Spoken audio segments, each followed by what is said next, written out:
Perfecto. Bueno, comenzamos entonces. La batalla de las Navas de Tolosa. El triunfo de la Santa Cruz es el nombre de la conmemoración religiosa.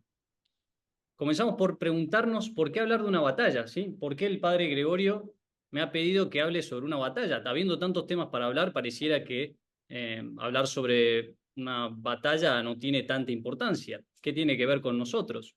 Bueno, hay muchas razones, pero entre ellas he elegido algunas, ¿sí?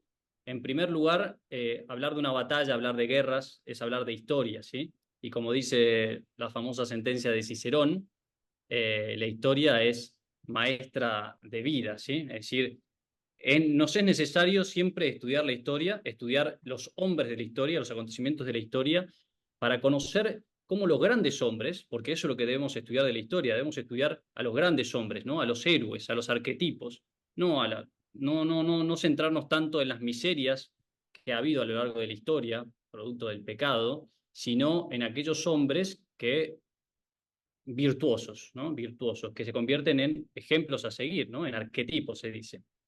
Y en las batallas y en las guerras, y cuando el bien, la verdad y la belleza se ven amenazados, ¿sí? Por aquellos que se entregan al mal, que se entregan al pecado, por los siervos del demonio, es que surgen, ¿no? Con más claridad los arquetipos, ¿sí? En tiempos de guerra, eh, los arquetipos brillan más, ¿sí? Por eso siempre retroceder y conocer esos arquetipos nos ayuda a nosotros, primero, a inspirarnos, ¿sí? Y saber cómo enfrentar también las dificultades propias de nuestra época, nuestras luchas, ¿no? Las luchas propias de este tiempo. Por otro lado, hablando en concreto sobre la reconquista de España, eh, a nosotros nos compete particularmente porque es una gran parte de la historia de la Iglesia, de la historia de la salvación. Son 8 siglos de una de las naciones fundamentales en el desarrollo de la cristiandad, como es España, ¿sí? Eh, y España es nuestra madre patria. Creo que todos aquí somos hijos de España, somos todos de naciones hispanocatólicas. Eh, por eso, conocer la historia de España es conocer nuestra historia. Y la Reconquista es una parte fundamental, importantísima, sin la cual no se entiende España y tampoco se entiende América. No se entiende lo que somos México, no se entiende Ecuador, no se entiende Argentina sin España, ¿sí? Y sin la Reconquista, ¿no?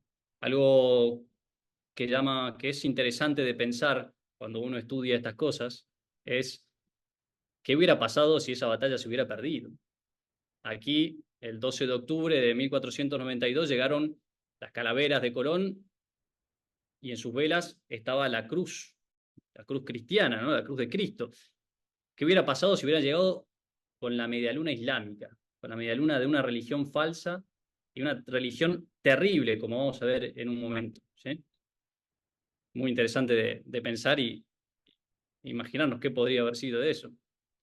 Después, las mentiras históricas. Se ha dicho muchísimo sobre la Reconquista, ¿no? Hoy se quiere negar directamente el término Reconquista, se quiere negar que hubo una lucha por la fe, ¿sí?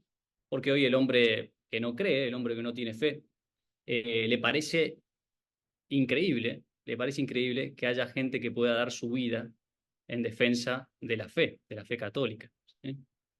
Y por último, las batallas, como decíamos hace un rato, que hacían brillar los arquetipos, eh, revelan el alma de una época, ¿sí? Las batallas y por qué se pelearon esas batallas muestran de qué estaban hechos los hombres que combatían, qué es lo que amaban, ¿sí? Qué es lo que defendían. Por eso siempre, bueno, es muy provechoso estudiar las batallas y las guerras. Para empezar a hablar de esta batalla debemos conocer un poquito más sobre el contexto y sobre el enemigo al que va a combatir la España católica, ¿sí? Brevemente, para no extenderme mucho, decimos unas palabras sobre el Islam. Para los más chicos, el Islam es una religión falsa, ¿sí? La religión es falsa, hay una sola religión, la religión católica, verdadera, fundada por Dios, por Jesucristo, y después hay muchas religiones fundadas por hombres y a veces incluso por hombres muy malos, ¿sí? la religión musulmana, ¿sí? El Islam, fue fundada por un hombre llamado Mahoma, ¿sí? Que nació en la Meca, en Arabia, ¿sí? En Oriente, ¿sí? Los desiertos de Oriente, alrededor del 570, en el siglo VI. ¿Sí? Eh, ¿Qué decía Mahoma? Mahoma decía que cuando tenía 40 años se le apareció el ángel Gabriel. ¿Por qué el ángel Gabriel? Porque el Islam toma muchos elementos del cristianismo, del judaísmo y hace una ensalada de frutas y encima después le agrega la doctrina, doctrinas muy raras y incluso muy malas y violentas, como vamos a ver. Entonces se le aparece el ángel Gabriel supuestamente revelándole lo que después se va a llamar el Corán, ¿no? El libro sagrado de los musulmanes. En el 630, muy poco tiempo después, Mahoma conquista la ciudad más importante de Arabia por las armas, ¿sí? Y esto es muy, muy interesante, muy curioso. Hay que tenerlo en cuenta porque hoy se nos quiere hacer creer que el Islam es una religión de paz y de tolerancia, ¿no? Cuando su primera expansión, desde su primera expansión, ya lo hizo a través de las armas y de la violencia, ¿sí? Derramando sangre de inocentes, ¿sí?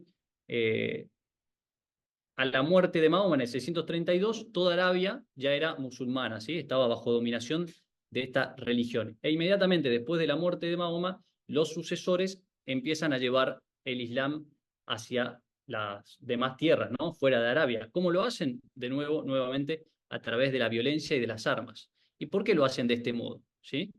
Imaginémonos, es como si los 12 apóstoles, ¿sí? O si Pedro, Juan, Tomás, Marcos, Santiago, en vez de salir a predicar por el mundo el Evangelio, ¿no? Llevando ¿no? Los sacramentos, la salvación, predicando y haciendo milagros, hubieran tomado una espada y hubieran salido a matar a todos aquellos que no querían convertirse a la fe cristiana. ¿Sí? Ese es el modo de operar del Islam y lo ha sido siempre, ¿sí? Hasta hoy en día, aunque nos quieran hacer creer lo contrario. ¿Cómo se llama esta doctrina por la cual se expande por la violencia, por las armas, ¿sí? Se llama la yihad, ¿sí? Que es el nombre de guerra santa, como lo entienden los musulmanes. Aquí vamos a leer dos pasajes del Corán, recordemos que es como la Biblia, ¿sí? Y cada punto del Corán son como mandamientos, ¿sí? No es que simplemente alguien lo dijo y se guardó en el Corán, sino que es un mandamiento del Corán. Veamos qué dice respecto de la guerra santa. Combatid contra quienes, habiendo recibido la si los cristianos y los judíos, no creen en Dios ni en el último día, ni prohíben lo que Dios y su enviado han prohibido, ni practican la religión verdadera, hasta que humillados paguen el tributo directamente. Y la misma sura, que es el capítulo, es el párrafo, dice: cuando hayan transcurrido los meses sagrados, matad a los asociadores donde quiera que les encontréis, capturadles, sitiadles, tendedles emboscadas por todas partes. Los asociadores se refieren a los cristianos que asocian, según ellos, a las tres personas, al Hijo con el Padre, ¿sí? La Trinidad. Un historiador español muy conocido, ¿sí? En un libro sobre la yihad, dice: hay al menos 255 versículos que llaman a los musulmanes a la guerra contra todos los que no creen en el Islam, y en particular contra los judíos y cristianos. Es una orden que procede del propio Alá, y Mahoma la transmitió a sus fieles con valor eterno.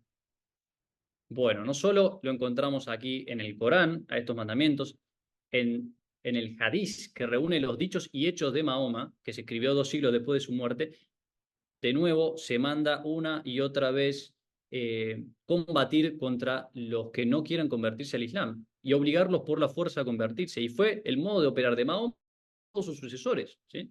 Por eso hoy en día decir que la verdadera interpretación del Corán consiste en que en realidad es una guerra actual contra uno mismo, contra la carne, como si fuera una especie de doctrina casi cristiana, digamos, del combate contra la propia carne, no tiene ningún sentido, porque durante ya son 15 siglos, se ha interpretado del modo como lo practicaron los musulmanes todos esos siglos, ¿sí? Como guerra santa contra los infieles, contra nosotros.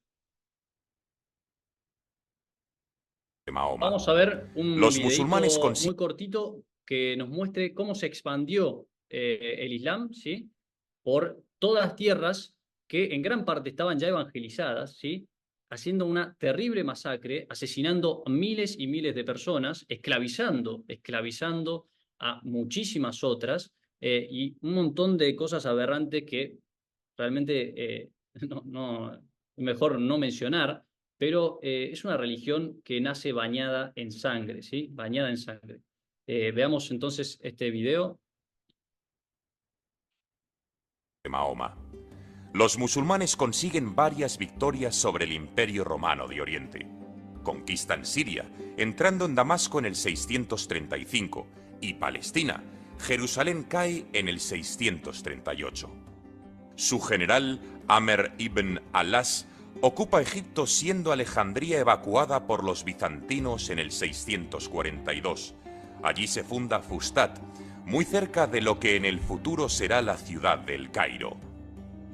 Persia tampoco escapa a la expansión islámica y su capital, Cesifonte, cae en el 638. Y Nínive, en la zona de Mesopotamia, en el 641, llegando los musulmanes hasta Armenia. Ahmad, yerno de Mahoma, será su sucesor y gobernará del 644 al 656. Continúa con la política expansiva de su antecesor.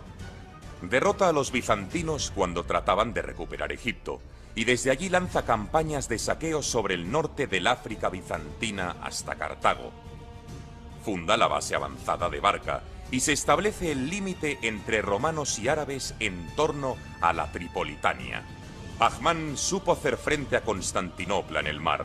Saqueó Chipre y Rodas, derrotando a los romanos en la batalla de los Mástiles en 655. Marwan I llega al poder Abd al-Malik, que derrota a chiitas y jariyitas y restablece la unidad del imperio.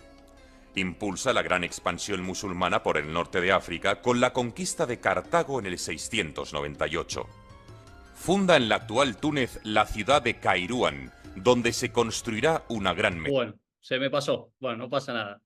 Bueno, vieron rápidamente, entonces se expande el Islam y en este mapa podemos ver cómo ya entra en toda la Mesopotamia, todo Arabia, que es, aquí voy a señalar con el... Esto es Arabia, aquí está la Meca, donde nace Mahoma, ¿sí? La Mesopotamia, todo Asia, el norte de África y finalmente la invasión a España, que es lo que más nos interesa, ¿sí? ¿Cómo se llamó este primer imperio musulmán? El Califato Omeya, que va a ser el que España en el 711. Muy bien. En España, ¿quién estaba? En España estaban los visigodos. Los visigodos eran unos bárbaros, llamados así por los romanos, aunque ya, por supuesto, ya estaban muy civilizados y había muchas de las costumbres romanas, que después de la caída del Imperio Romano de Occidente en el 476, se instalan en España, ¿sí? Después adoptan la religión arriana, que es un cristianismo, una herejía cristiana, y finalmente en el siglo VI, ¿sí? El rey Recaredo, que vemos aquí en esta foto, hermano de un santo, de San Hermenegildo, se bautiza católico, ¿sí? En el Concilio de Toledo, y con él se convierte, por supuesto, todo el reino visigodo. Dijimos entonces en el 711, finalmente los musulmanes conquistan el norte de África y entran a la península ibérica, lo que hoy es España, ¿sí? Y allí derrotan al ejército visigodo en la batalla del Guadalquivir, ¿sí? Una gran derrota que prácticamente le abre las puertas del resto de España a los musulmanes y avanzan sin oposición, sin ninguna gran batalla, ocupando casi toda la península. Hasta que en el 732 un hombre, un gran hombre, que tenemos que recordar su nombre, ¿sí? Llamado Pelayo, ¿sí? Los detiene en el norte-norte, ahora como vamos a ver en un mapa, los detiene en el norte de España, en una batalla que se llamó la batalla de Covadonga, ¿sí? que con muy, muy pocos hombres, estamos hablando de algunos cientos, detuvo un ejército de miles y miles de musulmanes, ¿sí? Habiendo invocado a la Virgen de Covadonga, que era una imagen de la Inmaculada, que estaba en la cueva de Covadonga, donde se refugiaron Pelayo y sus hombres, ¿sí? No es la batalla que nos toca, de la que nos toca hablar, así que no me voy a detener más, pero es muy importante y algún otro día, si Dios quiere, podremos hablar de ella.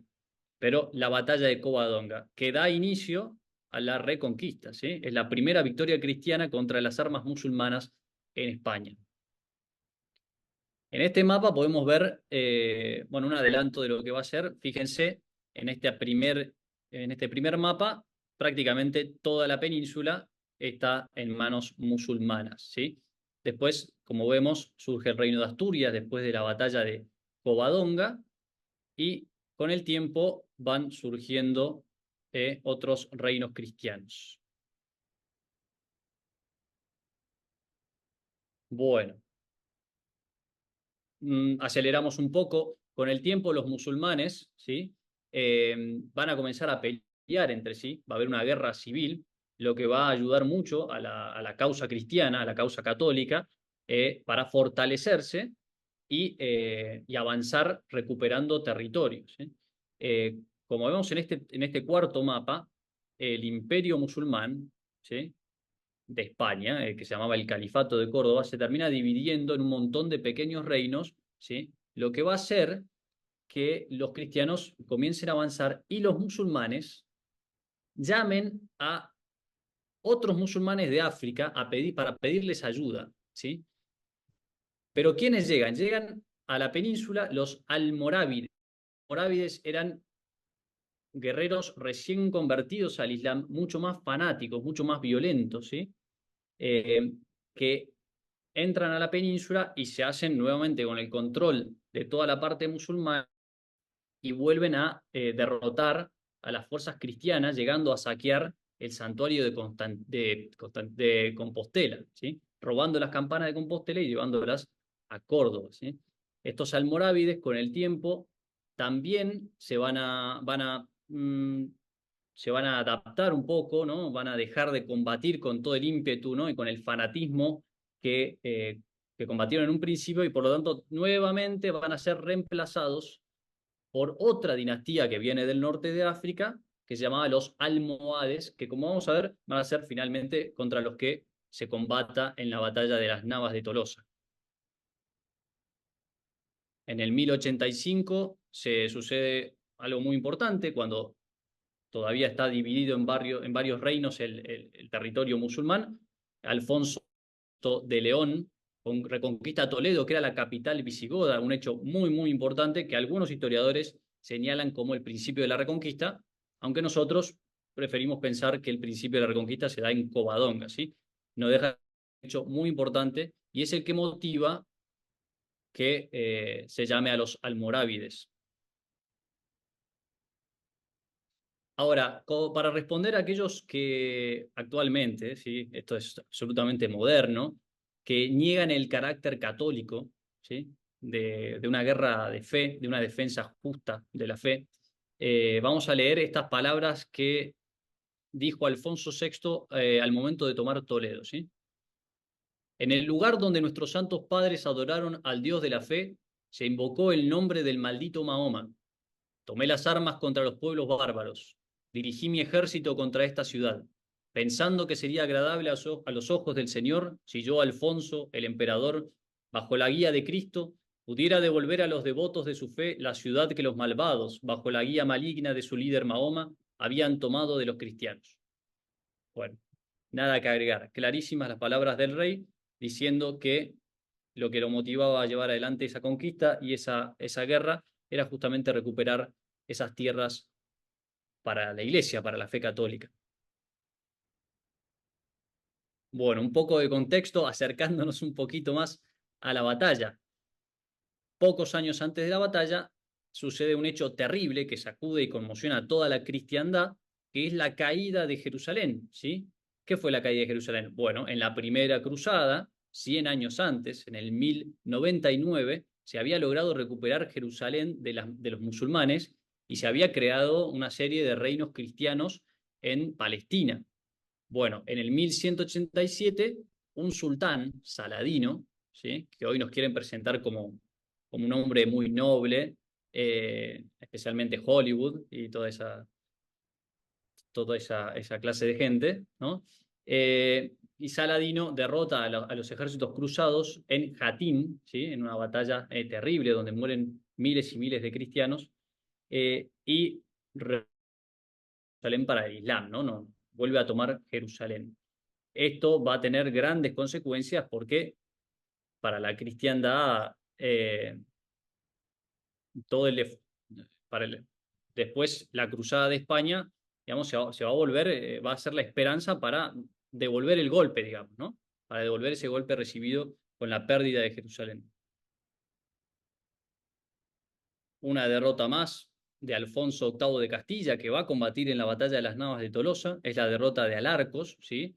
De nuevo, casi muere el rey, mueren muchos de sus hombres también, y es una derrota que lo va a motivar después a combatir ya muy anciano, ya con 57 años, que era ser bastante grande para la época, mucho más para combatir, lo va a motivar a guiar los ejércitos cristianos cruzados en las Navas de Tolosa, a pedirle al Papa, porque le va a pedir al Papa que declare la cruzada contra el Islam y él va a guiar los ejércitos.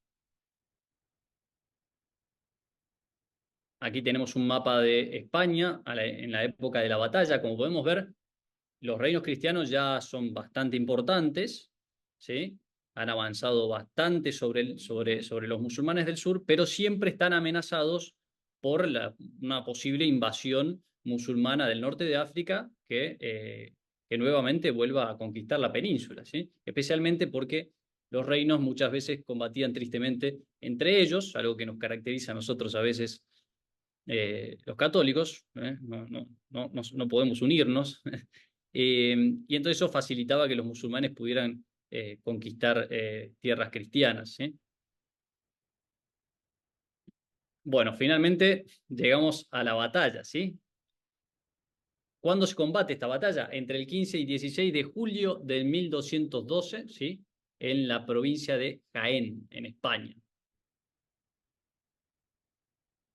¿Quiénes van a comandar los ejércitos cruzados católicos? ¿Sí? Tres reyes, el de Castilla, el de Aragón y el de Navarra, Alfonso VIII, Pedro II y Sancho VII de Navarra. ¿Sí? Los van a acompañar las órdenes militares. ¿Sí? ¿Quiénes son qué eran las militares? Bueno, las órdenes militares, brevemente, nacen después de la conquista cruzada de Jerusalén en el 1099 para asegurar la seguridad de los peregrinos que empiezan a llegar de todas partes de la cristiandad a visitar la tumba de Jesús, ¿sí? El Santo Sepulcro, el Calvario, los lugares donde Jesús vivió. Los musulmanes todavía seguían atacando en las rutas que llegaban hasta Jerusalén, y entonces se van creando las órdenes militares, que son monjes guerreros, monjes soldados, que dedican su vida entera a defender a los peregrinos, a defender la fe y a combatir al Islam. ¿Sí? El padre Sainz dice de ellos que fueron la expresión más perfecta del hombre medieval, ¿sí? El arquetipo de caballero medieval, ¿sí? Una unión mística, un matrimonio místico entre el caballero, que ahora vamos a ver un poquito más sobre los caballeros, y el monje. Eran hombres que hacían voto de castidad, obediencia y pobreza, y también hacían voto de luchar, de la lucha, de la defensa armada de la fe.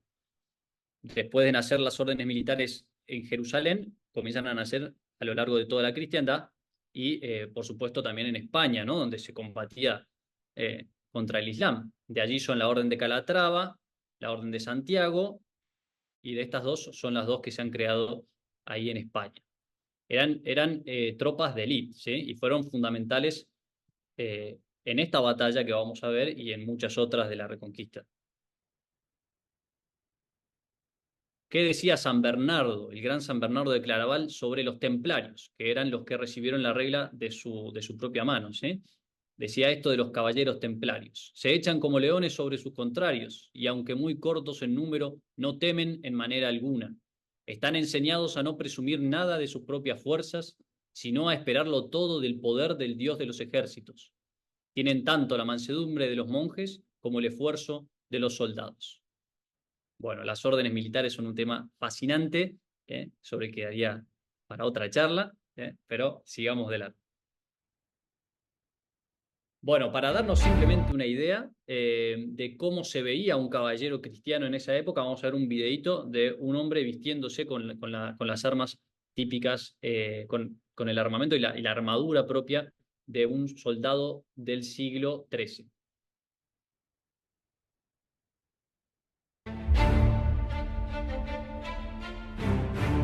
Como podemos ver, usan principalmente una protección de cota de malla, ¿sí? Los anillos de acero entrelazados. No es la típica armadura que estamos acostumbrados a ver en el cine, que es toda de metal, toda de acero, que les cubre absolutamente todo el cuerpo. Eso es posterior, ya más del siglo XV. Debajo de la cota de malla se usa una protección de muchas capas de tela, de lino, rellena con algodón para resistir los golpes. Y lleva una protección de placas cubiertas de cuero.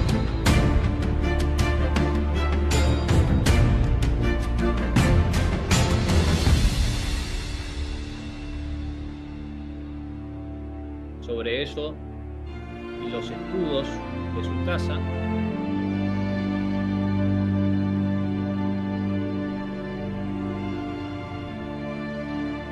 La espada, muy importante, signo de estatus del caballero. Aunque no necesariamente combatían solo con espada, usaban también martillo de guerra o la maza, era muy común. Tenían la cabeza con de malla también.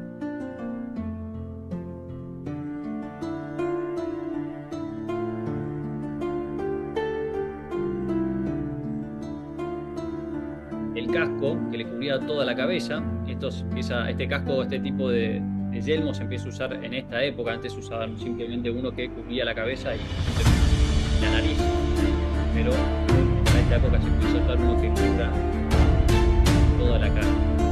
Y finalmente el escudo triangular también muy bien. Ahí tienen los niños para el próximo Día de Todos los Santos para disfrazarse de caballero.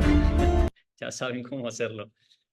Bueno, iban, por supuesto, acompañados de su caballo. ¿Sí? El caballero, el nombre de caballero viene de que combatían a caballo. ¿Sí? Dice, para el hombre más noble, el animal más noble, dice Raimundo Lulio, un escritor, un poeta medieval, místico de esa misma época. ¿Sí? Y el caballo, para esta época, no iba tan protegido, como podemos ver en la imagen aquí de este caballero de Santiago, pero podía llevar también cota de malla que le cubría el pecho, la grupa, la cabeza, y también con el tiempo se le empiezan a agregar más protecciones. Este es el caballero que va a combatir en las Navas de Tolosa. El enemigo. Bueno, el enemigo, como dijimos, eran los almohades. Los almohades eran la tercera invasión musulmana a la península. Venían a reemplazar a los almorávides, ¿sí? Acusados de haberse enfriado en su fervor religioso, en su fervor de la yihad, ¿sí? Y bueno, aquí tenemos el estandarte de los almohades, que es el que se va a capturar en la batalla y se le va a enviar como regalo al Papa. Era muy común eso, que después de las victorias cristianas se le enviara al Papa algún signo de la victoria. Y esta imagen muy sencilla que representa algunos de los tipos de soldados almohades. Y van a estar comandados por Muhammad an-Nasir, ¿sí? Que los cristianos que tienen la costumbre cuando comiencen a ver un poquito más la historia, van a ver que los cristianos españoles siempre van a cambiar los nombres de los musulmanes, que les parecían muy complicados. Así que a este lo llamaban el Miramamolín, y así lo llaman en las crónicas cristianas. Un dato muy curioso y a veces muy conocido incluso del ejército de los almohades son los Imesebelén, que eran unos fanáticos musulmanes. No eran esclavos, como muchos creen, porque iban con cadenas, pero no eran esclavos, sino que eran la última resistencia que protegía al califa, ¿sí? Al Miramamolín. Y se ataban con cadenas y hasta dicen que se enterraban en la tierra y con lanzas, ¿sí? Resistían hasta el final, ¿sí? se quedaban ahí hasta morir con tal de salvar la vida del califa, ¿sí? Y en las imágenes de la batalla de las Navas de Tolosa, como vamos a ver, aparecen mucho porque tienen un papel destacado, o por lo menos hay un momento de la batalla muy importante en el que ellos participan. Bueno, este es el recorrido de los cruzados hasta la batalla, no nos vamos a detener. Esto sí es importante. ¿Por qué? Porque es otro episodio eh, muy conocido de la batalla, que incluso tiene, como podemos ver aquí, un monumento muy grande en España, ¿sí? Que es el episodio del Pastor. ¿Qué sucedió? Sucedió que los ejércitos cristianos estaban marchando hacia el encuentro del enemigo, ¿no? Y llegó un momento en que se vieron obligados a tener que pasar por un desfiladero, es decir, entre montañas, por un espacio muy estrecho, que estaba defendido por arqueros y tropas musulmanas, que estaban en la altura. Por lo tanto, eh, era muy difícil pasar sin tener demasiadas bajas entre las tropas, ¿sí?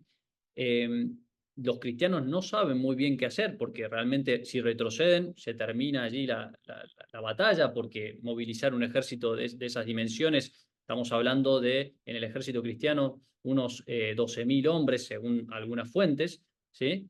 Eh, entonces, si retrocedían, se terminaba allí la cruzada y no se iba a poder combatir, y si avanzaban, iban a morir demasiados hombres, producto de las flechas y de las emboscadas que iban a recibir en ese desfiladero.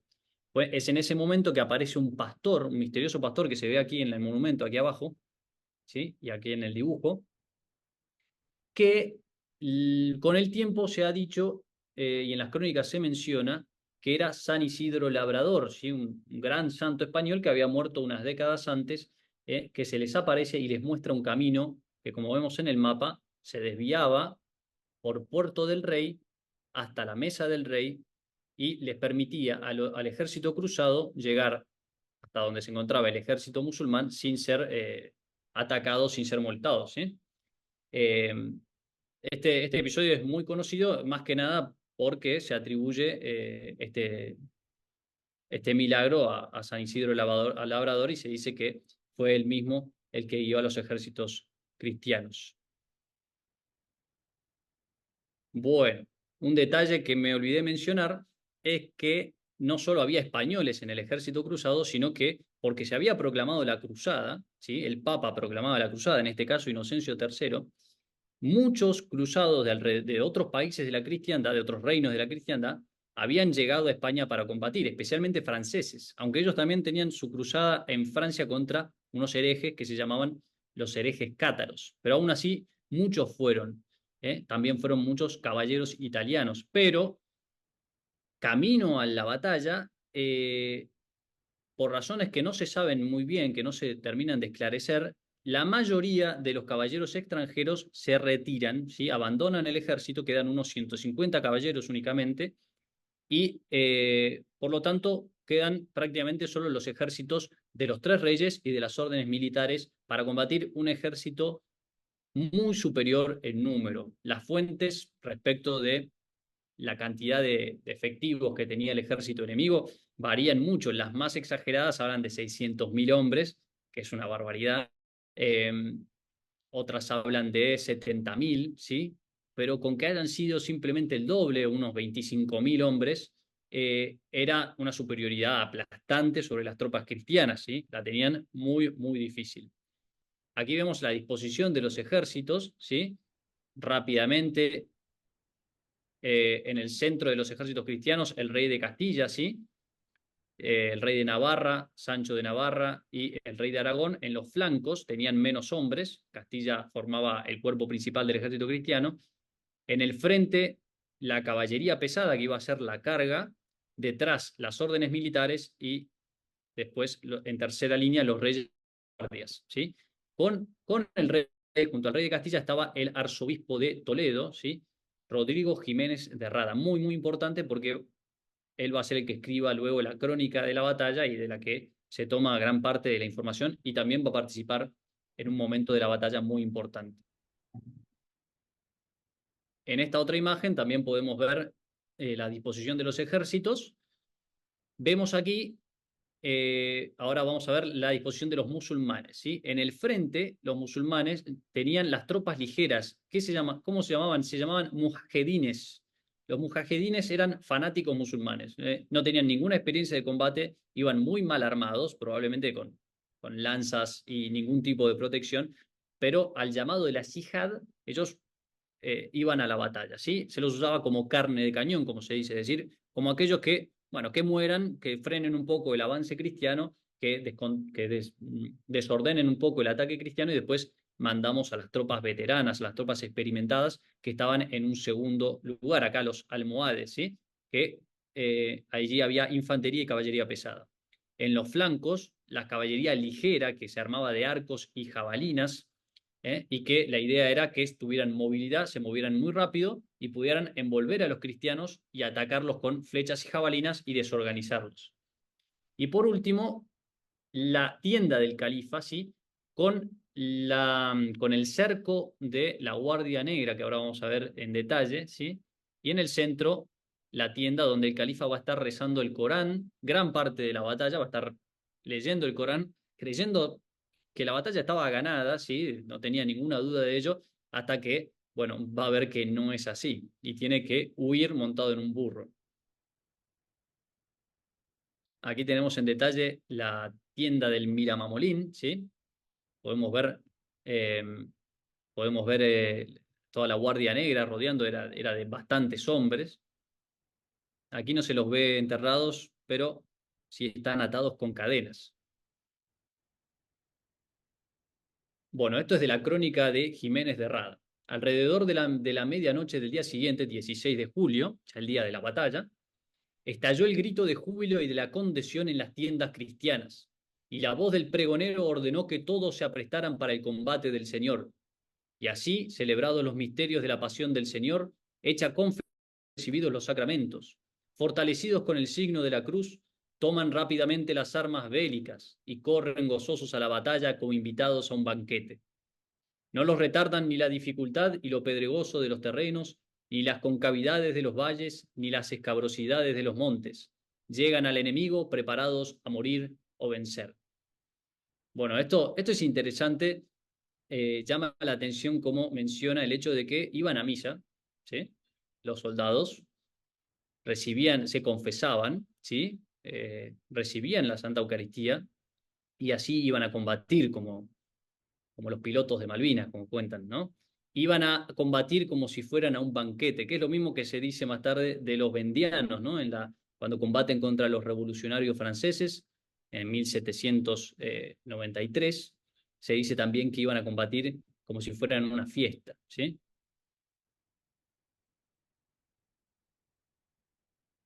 Seguimos con, esto es de la crónica de los reyes de Castilla. Desplegadas las líneas, alzadas las manos al cielo, puesta la mirada en Dios, dispuestos los corazones al martirio, desplegados los estandartes de la fe e invocando el nombre del Señor, llegaron todos como un solo hombre al punto decisivo del combate. Bueno, entonces, ¿qué pasa? Están los caballeros cristianos que forman la primera línea y hacen el ataque. Son los primeros en avanzar contra el enemigo. Obviamente, la caballería pesada cristiana arrasa con los voluntarios, con los mujahedines, ¿no? No tienen ninguna chance, pero ya la caballería un poco, ya ese primer golpe, después de ese primer choque, queda un poco cansada y encima tiene que empezar a subir una pendiente para combatir contra los veteranos almohades, ¿sí? Y ahí es cuando la cosa empieza a complicarse un poco. Aquí vemos la carga de caballería hecha. Estas son imágenes de un cómic español que si pueden conseguir sería fantástico, parece muy, muy bueno. ¿Y qué pasa? La batalla entonces en ese momento se estanca, ¿sí? Los jinetes kurdos, turcos, armados con arcos y los andalusíes con jabalinas empiezan a rodear a los cristianos, o empiezan a hostigar con flechazos y con jabalinas, ¿sí? Y la batalla se detiene, los cristianos, digamos, empiezan a caer muertos, ¿sí? Son muchos más, el enemigo son muchos más. Ahí es cuando avanzan entonces las órdenes militares que refuerzan esta primera línea cristiana y la batalla se empareja, ¿no? Pero, ¿qué pasa? En un momento, las milicias cristianas, que eran las tropas menos preparadas, ¿sí? Empiezan a huir, ¿sí? Imagínense lo que debe ser esa situación, rodeado de enemigos, ¿sí? Una batalla terrible. Bueno, algunos flaquean, ¿sí? No todos son tan valientes, puede pasar, y comienzan a huir. Y en ese momento es que escribe el arzobispo Jiménez de Rada el noble Alfonso, es decir, el rey de Castilla, que estaba detrás, acuérdense, detrás estaban todavía los tres reyes que no habían entrado en batalla. Al darse cuenta de ello y al observar que algunos, con villana cobardía, no atendían a la conveniencia, dijo delante de todos al arzobispo de Toledo: Arzobispo, muramos aquí yo y vos. Aquel le respondió: de ningún modo, antes bien, aquí os impondréis a los enemigos. A su vez, el rey, sin decaer su ánimo, dijo: corramos a socorrer a las primeras líneas que están en peligro. Entonces Gonzalo Ruiz y sus hermanos avanzaron hasta estos, pero Fernando García, hombre de valor y avesado en la guerra, retuvo al rey aconsejándole que marchara a prestar socorro, controlando la situación.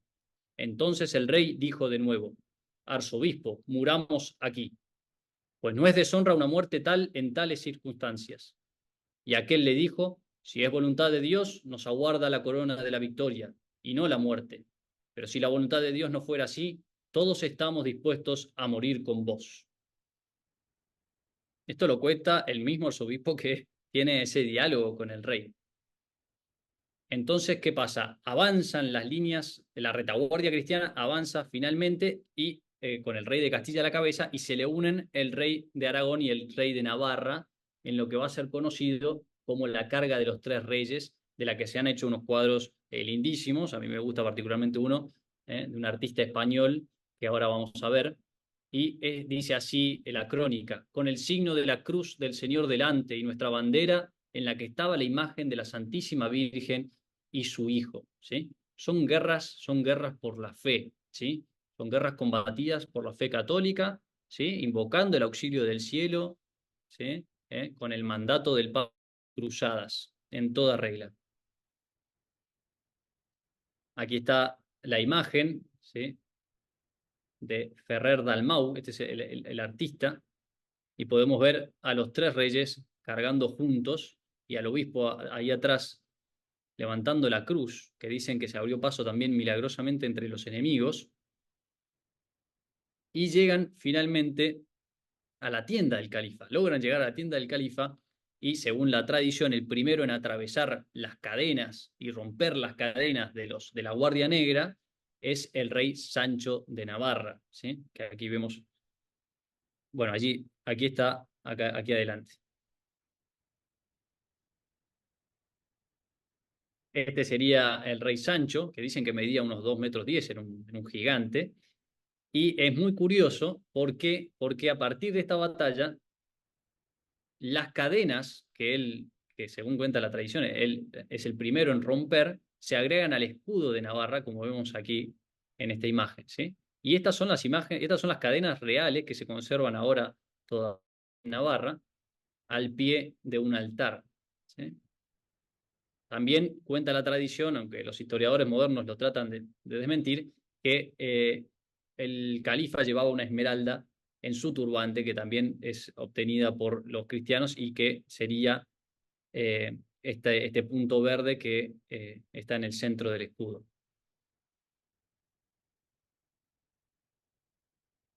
De esta manera, la batalla del Señor fue triunfalmente ganada, solo por Dios y a través de Dios.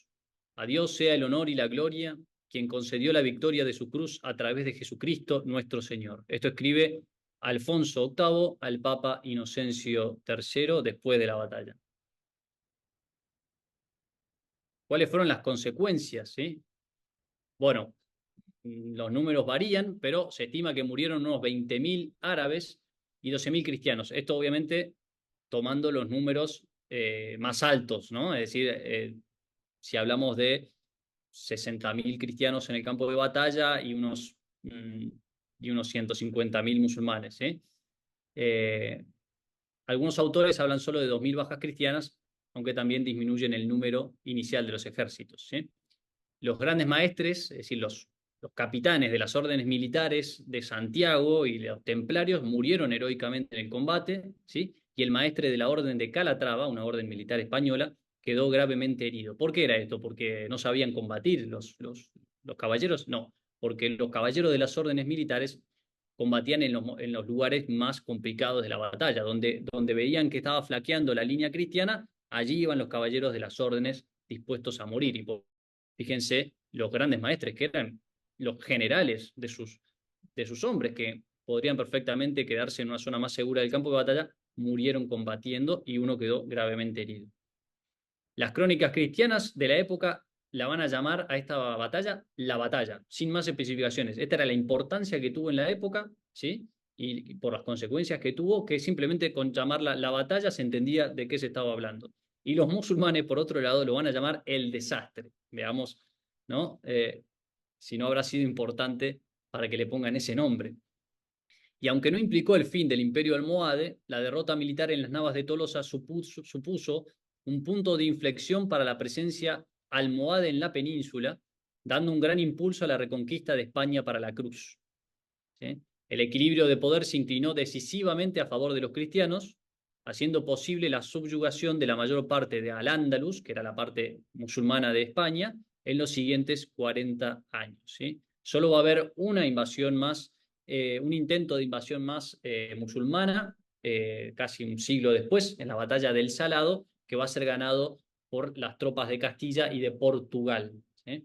Pero no va, es una batalla más desconocida que no va a tener la trascendencia que tuvo las Navas de Tolosa, ¿sí? Se considera las Navas de Tolosa como realmente el punto de inflexión que hizo que finalmente en 1492, el mismo año que Colón llega a América, los reyes católicos Isabel y Fernando terminen conquistando la ciudad de Granada, el último reino musulmán, y recuperando toda España para la fe católica. Se dice sobre esta batalla, sobre las hazañas de esta batalla, dijo su cronista, el arzobispo de Toledo, que si pretendiera seguir contando las hazañas de cada uno, mi mano se cansaría de escribir antes de faltarme materia que relatar. Impresionante. Como decíamos al principio, la Iglesia conmemoró en España esta batalla durante siglos, ¿sí? El 17 de julio se conmemoraba como el triunfo de la Santa Cruz y tenía una misa propia y tenía un oficio, ¿sí? Del que nos ha llegado el himno, que lo voy a leer y con esto terminamos. Nuevos gozos de la cruz restaure España con alegre festejo, celebrando la nueva gracia y la nueva victoria bajo el patrocinio de la cruz.